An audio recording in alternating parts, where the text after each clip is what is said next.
Fala jovens, muito bom dia, sejam bem-vindos ao 13º episódio dessa quarta temporada do podcast Pares da Vida. Se você ainda não nos acompanha, fica aí mais um convite para você favoritar e receber toda semana um conteúdo exclusivo sobre comportamento, inteligência emocional, liderança, modelos ágeis e até inteligência artificial. E essa semana eu estava conversando com um amigo meu e a gente entrou em um tema que é muito comum.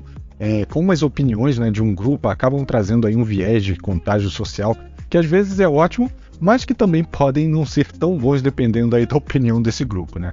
E esse fenômeno, ele é conhecido como pressão social ou osmose social. E ele se refere exatamente à tendência das pessoas a adotarem comportamentos, atitudes ou até opiniões semelhantes às opiniões de outros membros do grupo, né, a que elas pertencem. Muitas vezes isso inclusive acontece em detrimento das suas próprias convicções ou valores pessoais. E se vocês acompanham aí o podcast há algum tempo, provavelmente vocês vão lembrar que em um episódio anterior eu falo sobre conformidade social, que tem tudo a ver com esse tema, porque também se refere a momentos em que as pessoas tendem a se conformar com as normas sociais do grupo em que estão inseridas. Mas mesmo que isso signifique adotar comportamentos que não necessariamente seriam coerentes com os seus. E o nome osmose social é uma analogia com a osmose, para quem lembra lá das aulas de biologia, que era o processo onde algo de menor concentração geralmente era absorvido por algo de maior concentração. Geralmente moléculas, né? E isso acontece exatamente porque sugere que a mudança comportamental ela ocorre de forma sutil, ela ocorre de forma gradual, quase que imperceptível, mas ela é constante e quanto mais tempo essa pessoa passa nesse grupo, mais ela adquire essas características. E cada vez mais as pessoas querem ser aceitas, serem valorizadas pelos seus pares, pelos seus colegas de trabalho, de academia, ou dos grupos a que elas pertencem, e por isso, muitas vezes, elas se conformam com as normas do grupo, elas evitam, assim, aquela rejeição social. E essa pressão social, ela às vezes se manifesta de forma sutil, muitas vezes até inconsciente, por meio da linguagem corporal, de expressões faciais, e até mesmo outras pistas que não são verbais. Bruno, beleza, mas por que as pessoas tendem a se conformar e até anular, os seus valores, as suas opiniões? Olha, existem várias razões para isso, incluindo a necessidade de pertencer, a pressão para ser aceito, a influência de uma autoridade. Como seres sociais que nós somos, a gente tem a necessidade inata de pertencer a um grupo. Outra razão é a pressão para ser aceito. A pressão para se conformar pode ter várias formas, como o medo da rejeição, a ameaça da exclusão, o desejo de ser popular. Essas pressões elas podem ser tão fortes quanto o próprio medo de morrer. E a influência da autoridade ela também é um fator relevante. Quando as pessoas estão em situações em que há uma figura ali de autoridade, como um líder, um gerente, um gestor ou um coordenador, essa pessoa exerce e influencia o comportamento do grupo, propondo aí coisas que nem sempre são o que o grupo gostaria de fazer e até em alguns momentos podem ser questionáveis e prejudiciais, né? E quais são os efeitos negativos dessa tal osmose social? Bom, infelizmente existem muitos casos que vão desde tomar decisões prejudiciais, como eu falei aí da liderança, até adotar comportamentos inadequados como discriminação, bullying. E quando as pessoas elas são expostas a ideias discriminatórias ou preconceituosas, elas começam a acreditar nesses estereótipos criados e elas começam a agir de acordo com esses estereótipos. Isso pode levar a comportamentos discriminatórios, como racismo, homofobia, e nem preciso falar das consequências sociais desses tipos de comportamento. Hoje, o racismo, a homofobia, isso mata, não é uma brincadeira. Um outro exemplo prejudicial é o bullying, quando um grupo de pessoas começa a intimidar ou assediar alguém, essas pessoas podem sentir a pressão desse grupo e se juntar para que elas também não sejam alvo de bullying. Isso é cada vez mais comum nos colégios, que vêm recriminando esse tipo de comportamento e punindo de forma bem severa para que ele não se espalhe. Mas mesmo assim ainda existem casos, e isso também leva ao sentimento de rejeição, que pode até levar a pessoa a querer tirar a própria vida. E ainda existe o risco para as pessoas que assumem o comportamento também, Quando elas estão em um grupo, muitas vezes elas se sentem mais propensas a tomar esses riscos ou se envolver em comportamentos perigosos, como, por exemplo, consumir álcool, consumir droga, fazer pega na rua, cometer pequenos delitos, simplesmente porque todos os outros estão fazendo. E aqui eu lembro daquela frase que a nossa mãe sempre diz, quando você vai fazer alguma coisa, fala, mas todo mundo vai, todo mundo está fazendo, você não é todo mundo. No trabalho, qual é o papel da liderança em relação a esse fenômeno? Olha, Como a gente já falou, os líderes eles podem sim exercer uma influência significativa sobre os membros do grupo. E essa influência ela pode ser positiva ou negativa, depende aí das ações e comportamentos do líder. Um líder que incentiva a diversidade de pensamento, a criatividade, ele pode sim ajudar a promover um ambiente em que as ideias são inovadoras, que elas possam florescer ali, né? Esses líderes eles também podem criar uma equipe mais criativa, capaz de encontrar soluções para problemas mais complexos ou criar oportunidades de negócio. Por outro lado, os líderes que exercem uma influência negativa, eles podem levar a comportamentos inadequados. Um líder que reclama o tempo todo, por exemplo, ele pode levar as pessoas a reclamarem também, a criticar a própria empresa, mesmo que elas não concordem com a opinião do líder.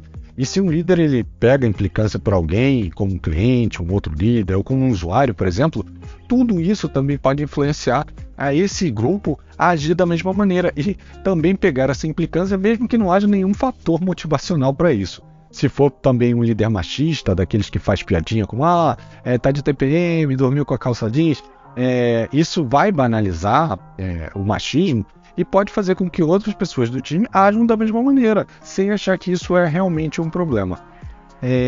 E hoje a gente ainda tem até mais um fator de influência, né, que são as redes sociais. Com o aumento aí da exposição às redes sociais, as pessoas estão cada vez mais propensas às opiniões, às crenças polarizadas, o que pode levar aí ao radicalismo, à intolerância. A gente viu muito disso aí durante as eleições de 2022. Aí eu não sei quando você vai estar ouvindo o podcast, então eu vou contextualizar. Provavelmente você deve ter feito parte de algum grupo onde teve alguma treta por opiniões divergentes, ou propagava ali a pregação de verdades absolutas de cada um dos lados, né? Eu nem vou entrar no mérito de política aqui. E as redes sociais, elas podem ter sim um efeito poderoso na forma como as pessoas percebem e se relacionam com o mundo ao seu redor. É claro que o objetivo delas, elas não são necessariamente o problema, né? O objetivo elas devem ser usadas para conectar pessoas, para promover a diversidade de pensamento. No entanto, é importante estar ciente de que os efeitos negativos que elas podem ter influenciam o nosso dia a dia. E aí até para a gente tomar as medidas para minimizar esses efeitos. Isso inclui, por exemplo, ser crítico em relação ao conteúdo, ser seletivo em relação a repassar alguma informação ou compartilhar, né? Que nem sempre elas podem ser verdade. Mas beleza, Bruno, então como é que eu faço para resistir a essa tal pressão social, já que é algo assim inato do ser humano?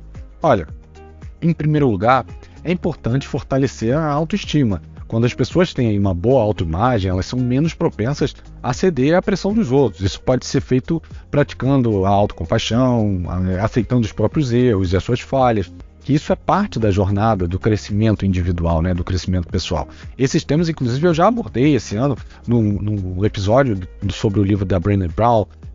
Então, se você tiver interesse, volta aí nesse episódio, dá uma ouvida, é bem interessante, tá? Outra estratégia é a prática dos valores pessoais. Quando você tem clareza sobre quais são os seus valores fundamentais e você segue com integridade a eles, é menos provável que você seja influenciado por essa pressão social. E aqui fica um convite para você separar um tempo do seu dia, pegar lá um papel e pensar efetivamente quais são os seus valores e até mesmo se algum deles vem sendo prejudicado por essa conformidade social. O questionamento crítico ele também é importante. As pessoas devem questionar o que os outros dizem e fazer a sua própria pesquisa antes de tomar decisões importantes. Inclusive, quando a gente fala de redes sociais, há muita propagação de informação que nem sempre é totalmente verdade, né? Resistir a essa pressão social pode ser realmente desafiador, vamos dizer assim. Mas com essas estratégias aí de fortalecer a autoestima, de praticar os seus valores pessoais, de entender, de ter clareza sobre eles, de criticar e buscar apoio sobre essas informações que chegam a você, seja pelo seu líder ou por outras pessoas do grupo, tudo isso pode te ajudar a manter a integridade, os seus valores e manter os seus próprios comportamentos e não absorver outros comportamentos que possam ser prejudiciais. E como eu já citei alguns ditados antigos, né? Aqui vão mais dois que eu acho que se enquadram nesse episódio, né? Que eu ouvia muito do meu pai.